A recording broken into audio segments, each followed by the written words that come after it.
From the outside, my family looked pretty perfect. We did a lot of stuff together. I had a loving father and mother, and my brother and I got along way too well for brother and sister. We lived in a pretty good house, and yeah. It wasn't until I got a lot older that I started realizing that my family was far from perfect when I was growing up. My dad was an alcoholic from the day I was born, and it pretty much only showed towards my brother and I. And it was mostly in anger form. He never showed it towards my mom, and actually when she was around, it didn't come out either. We would get yelled at for things that normal kids shouldn't get yelled at, whether that be a slamming of the door or forgetting to tie your shoelaces, or not eating your sandwich before you eat your carrots at lunch.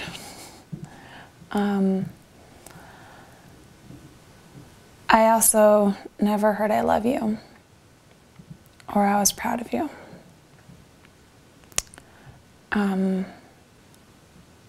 And I tried to be perfect because I thought if I was perfect, the anger would go away, or I would maybe get, "You did a good job."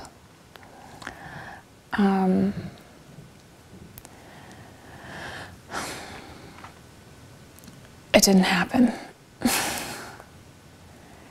He was always angry or not always angry, but the anger always came through. So then I started resenting him and pouring out hate, but not letting him see it. I didn't realize the effects until I got into high school. I started dating in high school, and actually my first real relationship was a good one. And he was a good guy, and he treated me well. He came from a really nice family. The more I got to know the family, the more I realized how messed up mine was. And he was really good to me, but I still felt like I needed more. I needed attention. And that attention could have been physical or mental, and I needed it from guys.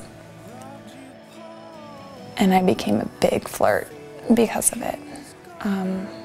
I actually started pushing buttons and seeing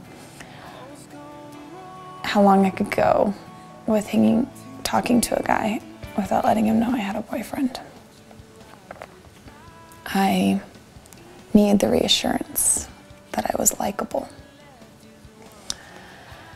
And it wasn't until I was willing to have sex with a guy just so I knew he liked me when I still had a really great boyfriend that I realized something was wrong with me, and something was wrong with the way I acted. I was going to church at the time with my good friend, and I had accepted Christ into my life. And I thought I was a real Christian, but I wasn't.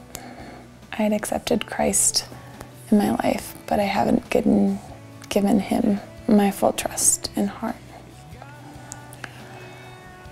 It wasn't until 2 days after I found my dad passed out on my living room floor and realized he hadn't gone to work that day that